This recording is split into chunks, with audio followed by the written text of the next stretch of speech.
1. The Summerland. 355 BC, Earth time. Astral plane. The sun shone brilliantly white across the varied and bejeweled landscape below the flyer. Issa's wings held firm on the rising thermal despite her single missing primary feather. She circled lazily, enjoying the peace and the beauty around her. If she were to look up, she would have seen countless points of light as they were stars visible in the daytime, gates to other worlds, with numerous peoples dotting the skies over the Summerland. Here all touched and merged into one eternal realm. The wind shifted and carried her swiftly. Her thoughts turned from lazy contemplation to focus on her search for one single soul in the vast universe. The view changed suddenly. Issa soared over an empty, gray, barren landscape with her wings spread to the maximum for speed. A sour taste lingered in the back of her throat. The new terrain represented all that remained of a dead land, its inhabitants gone. Its watcher angel was fallen and imprisoned. She knew her quarry would not be there, since her best friend and sister in spirit liked the dead place even less than Issa. Long ago, in other lifetimes, it had been Kibachet's homeland. A pity, Issa whispered in the stillness. She continued toward a riot of color on the horizon, eager to cross the remnant of the lost world of man. Her speed soon brought her to the new area. The touch of each of the living realms here was much more welcoming. Relief filled Issa as she inhaled the sweet scent of the Summerland rising from the living world below. Tantalizing aromas of fresh pine, cedar, and catmint permeated the air. This area was rich in blue, green, red, and purple. The purple color below led Issa to cross the dead space to gain height over Dionysus's lake of wine.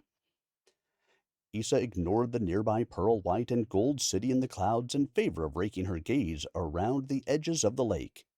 She could see the eels from above, for which she sometimes flew low and tried to snare without getting purple stains on her white gold wings. Another thermal over the lake sent her spiraling upwards. Issa knew Kibachet, daughter of Anubis, liked to lurk in the taller vegetation growing around the lake in this part of the Summerland realm. Her gaze sharpened on movement below. "Aha! Gotcha!" Issa grinned. Suddenly the flyer banked her wings and plunged headfirst toward what she couldn't fully see, but knew was there. The angel's long, blue-black hair blew back over her shoulders, and satisfaction lit her dark brown, gold-flecked eyes. Issa laughed at the squeal below as Kibachet saw that she was discovered too late. "Wait, wait, wait! I was going to make it grow back!" Kibachet protested as Issa rose with powerful wing beats while firmly carrying her prey. Kibachet started in desert cat form and tried shifting to a dragon in Issa's clutches, but before Kibachet's wings could manifest, Issa unceremoniously dumped her in the lake of wine. Luminous green eyes were the last thing Issa saw of her sister before she submerged. Laughing, Issa dodged the purple splatters and clapped her hands as Kibachet rose to the surface, sputtering and spitting wine. "You! Ugh! You!" The sight of a disgruntled dragon clumsily climbing out of the lake with wings dripping virulets of wine made Issa laugh even harder. "I told you what I was going to do the last time you tried to pounce me for a feather," Issa told her, giggling. "You can't say I didn't warn you." The dragon glared at her and blew a puff of smoke in her direction. "Don't you dare breathe fire at me!" Issa glared back. "You asked for it." She lifted her wings to show the missing primary. Kibachet shifted to a humanoid form. "But now I'm puce," she protested. "Do you have any idea how long it takes the stains to fade?" "Yes, and you're not puce. It's purple," Issa pointed out. "Puce," Kibachet objected. "Purple," Issa insisted. "I'm sure the color will suit you for a long, long, long time." "Purple is a great color for a goddess, after all." Issa dodged as Kibichet flung purple droplets as far as she could after her friend. It's better than green, Issa laughed and took to the skies while her friend glared after her. I needed that feather, Kibichet shouted at her sister's disappearing form. For a moment, the daughter of Anubis thought about shifting back into a winged shape to follow, but instead she settled for rolling in the grass. Not much of the stain came off. She only managed to dry her fur or skin variously. She knew that she would be stuck with it for months. Snorting, she muttered, See if I make something for you, then. Sorrow gripped her as she remembered her sister's impending departure. She did not think Issa was yet aware of it. Perhaps I should give her my going-away gift anyway. It's going to be a while before we see each other again, Kibichet said out loud. When Anubis's daughter was somewhat dry, she retrieved the project she had been working on before Issa found her by the lakeside. She thought she would have enough time to sing her work to completion before being discovered, though this particular gift was not for Issa. One of Issa's magic feathers was perfect for Kibichet's purpose. With satisfaction, she caressed the feather and hummed, imbuing the last bit of magic into it that it needed. Kibichet wrapped it in a broad green leaf for protection and bound it with magic and thread. Going to the edge of the lake, Kibichet gently slid her claws through the fabric of reality and encouraged a gate to form. When she stepped through, the gate closed behind her and disappeared. On the other end of her destination, she emerged in the outer chamber of her sire's temple. Anubis was bent over a table examining a stack of maps. Although he had not yet acknowledged her presence, Kibichet knew he'd noted her entrance. Quietly, she padded past him to another figure in the room who muttered with dismay over a massive shelf of books and inscribed clay tablets. Tahuti? Thoth? Kibichet said behind him anxiously. I brought you a present. Thoth's feathers rose along the back of his neck, and his beak opened in surprise when he turned and saw her disheveled state. Oh my! Was all he could choke out at first. He blinked at her, turning his head first to one side and then the other. You are purple, he observed. How is this a gift to me? Will it write the bound tombs you turned around and upside down that I must still write? Well, no, Kibichet stammered, but I brought you something to make up for it. She avoided dripping wine on what she held. She then carefully presented the packet, which came unwrapped over her hand with a light touch. The crystalline writing quill caught the light and glowed softly white and gold. It will write what you wish it to in the Akashic record without you touching it, Kibichet said with a sheepish smile when Thoth took her gift. It was the best apology I could think of. My thanks, Thoth told her as he grasped another book, slid it out, flipped the writing in it over, then placed it back. I do suppose this is not as bad as when you tangled Fate's loom, Thoth scolded. Skuld will never likely allow you near her loom again, and it's not looking good for you accessing my library either. I was bored, Kibichet said defensively. She shrank under Thoth's stern look. Given that he was mainly in bird form, his withering gaze was effective. I like string and books. She trailed off. And what apology do you owe Issa for taking one of her feathers?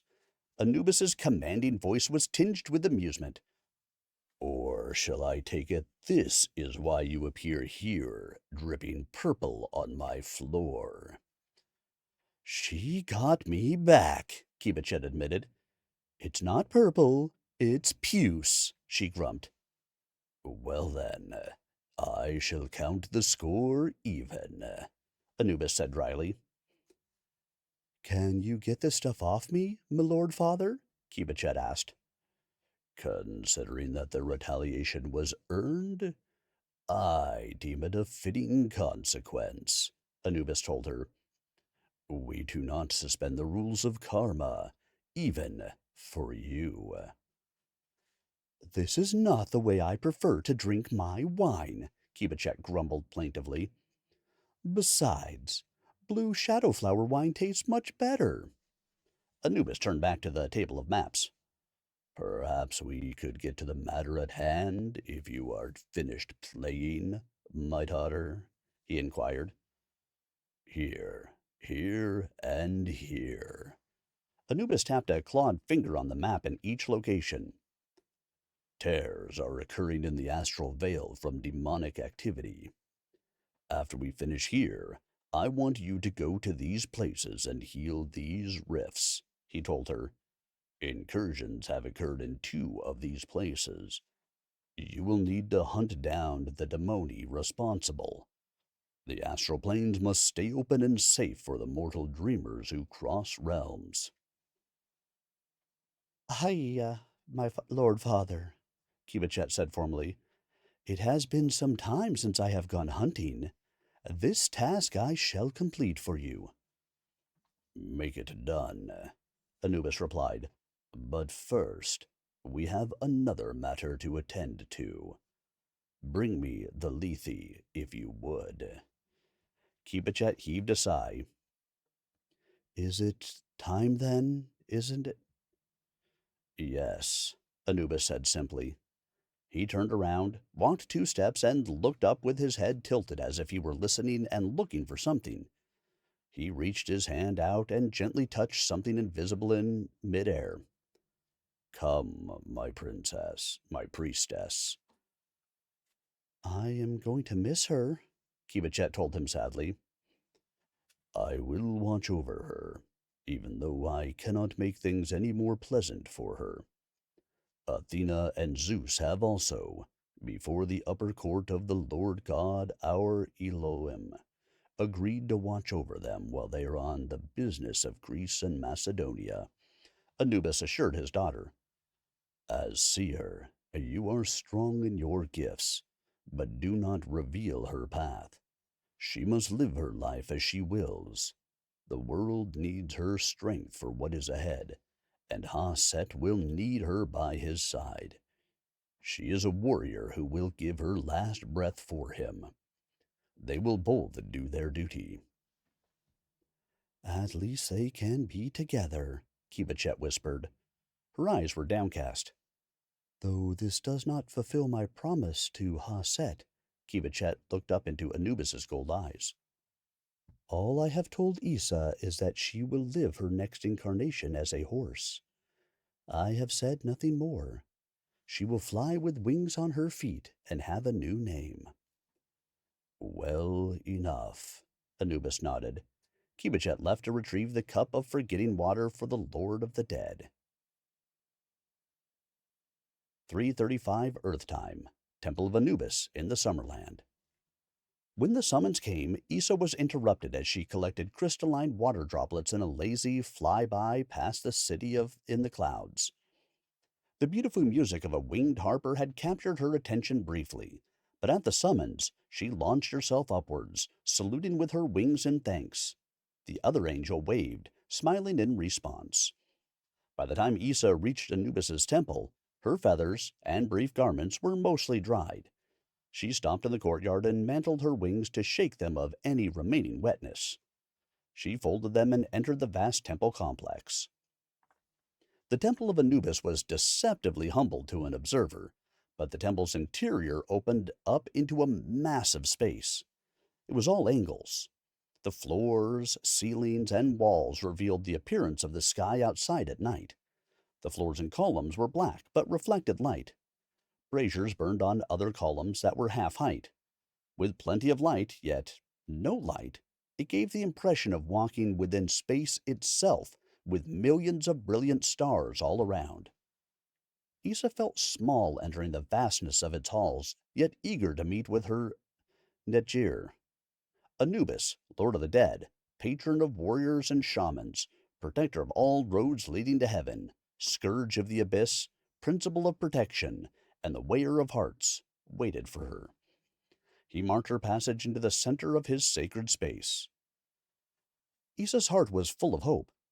Had there been a change? Was something finally happening that Lord Set, first protector of the light, patron of warriors, would change his mind and allow her to be with her soul bonded finally? Up until now, Set had been unyielding, which greatly saddened and frustrated Issa. She could not understand Haset's choice to push her away cruelly. It was almost as if he considered their separation somehow her fault. Anubis would only tell her that his brother Set would not bend regarding his most elite warrior and what was necessary for his own. It was not time yet for her to understand, they said. Even her tearful appeal to Bast resulted in a gentle admonishment to be patient. She knew that Kibichet's primary reason for constantly teasing her was to take Issa's mind from the feeling that half her heart was ripped away. Issa quickened her step. The door to her final destination glowed silver as if it were a gate to the beyond. My lord, you wish to see me? She stopped just outside the door. Indeed. We must discuss the matter of your return to Earth. There are changes afoot, and you are needed. Anubis's voice rumbled forth from past the door. Am I called to Kemet? Issa's tall, athletic, feminine figure entered the room. Issa, with her light, sun-bronzed skin, raven-black hair, and dark eyes, contrasted by the full 20-foot sweep of white-gold wings, made an impressive appearance. Light shone brightly about her. She stopped in respect before she reached the dais. What about Haset? I still have not been allowed to see him. No, it will not be directly with Kemet. That will not change. For now, at least. Anubis turned to her and answered both questions. My brother Set will not bend on this at this time. As Archon, Set protects the warriors who fight under his command, just as I do mine. Set has his concerns that have nothing to do with you. Issa dropped to her knees on the floor and allowed her wings to droop. Her head bowed in disappointment. It's not fair, she whispered with tears in her eyes. I never asked for this. Anubis approached her. He gently reached a clawed hand out to tilt her chin up so that he could look directly into her dark, gold-flecked eyes, encouraging her also to her feet. No, it is not your fault. No, you did not ask for this. After your untimely death, Egypt was brought to its knees and is now only the shadow of a once great empire.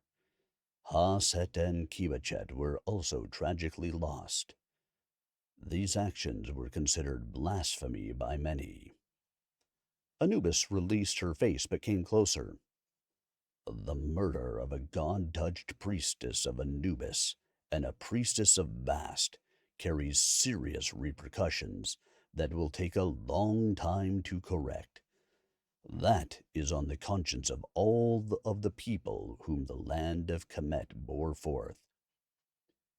Your lifeblood still cries upon the earth for what was taken from you. That, however, does not help your case with Haset. He made his decisions of his own free will. Issa, your solution must be found where it originated. However long it takes. You may not have justice, but you have love, and that you will never lose. Anubis told her. The rest will be revealed later, as there is much you do not understand. Hundreds of cycles of time on Earth have already passed, and your home is not what it once was. Power is rising elsewhere. You and Haset must do your part in the plan of the greater divine. Our Lord Father, the Prime Creator, has need of you. Anubis waved his hand over the pool once more. The image changed. He smiled a toothy grin at her indrawn breath. The world needs its elite warriors once again. You must go help the human.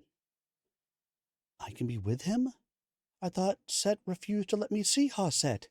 Issa asked plaintively.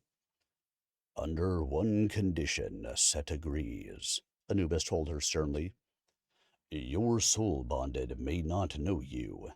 Set is adamant about this. It will not be time, but you can serve him still. Issa mantled her wings with her feathers down her back, raised in response to her anger. She struggled to damp it back down with the tears that again threatened. Why? It should not be so complicated. You would be a distraction, and there is too much trauma, Anubis said. He will not want to know you as a woman, but only as your friend. He has a job to do. You will go first. He will follow you. You will not be allowed to interfere. You may not speak to him, and you will receive Lethe water for the blessing of forgetting to bring you peace. In exchange for your sacrifice, you will be at his side. He will need you. You will remember enough to know him when it is time, but no more than that. The world will be at your feet, and you will fight many battles. Issa sighed. Where will I be going if I accept? Macedonia. Anubis waved his taloned hand over the surface of his gazing pool. He showed her the images of a great city-state. Greece, Egypt, Persia, India, he said. You will liberate Kemet, which has become Egypt, but you will not stay. Ka'ali told me this was a possibility. Issa bowed her head. She says I will be a horse. My daughter Kibachet speaks truly, as always, Anubis acknowledged. Anubis, for him and me, I accept. I will guard his life unto death, even if neither of us is whole. Issa folded her wings tightly into herself, and her countenance blurred to brilliant light as she took the stone goblet of Lethe water from Anubis and swallowed cautiously. The water's sweetness also carried a mineral tang. It tingled on her tongue. The pathway is open to you. You may pass safely into the world, Anubis told her. He reached his hand out and drew the astral veil aside as if parting a curtain in the fabric of reality. Moisture carried by a cool breeze brushed Issa's cheek. Suddenly they stood on a dark path, and Issa looked down on a dimly lit landscape. Rain lightly pattered down on a herd of peacefully grazing horses. She could smell the wet grass and hear the subdued whispering of tree leaves in the wind. Mares moved about in the early stillness of the first light of morning, and a stallion bugled somewhere nearby.